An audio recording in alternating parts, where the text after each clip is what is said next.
الاخوان، هذا الميساج هذا لهذاك الانسان اللي تيقول لك انا خايف من هضرات الناس، والهضرات الناس الترفيه، وكا عباد الله انا هضرات الناس الترفيه.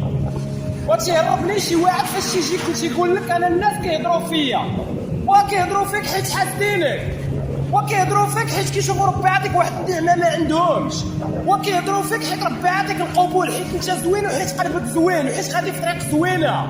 ودائما الهدف في حياتك فاش تكون غادي في شي هدف ويحاولوا يطيحوا فيه الناس ويهضروا فيه، عرف داك الهدف عظيم، شد فيه.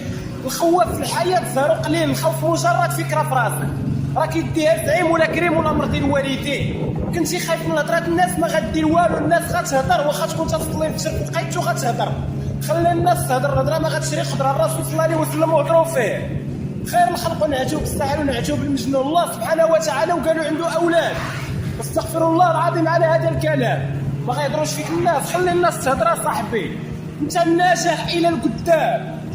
عيد عليا فكره الخوف من الناس ما غيعطيوك والو، واش ما كطيح في الازمه.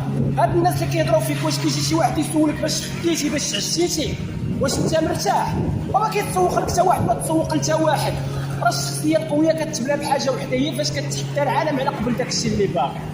وسلام عليكم وسلام عليكم وسلام عليكم.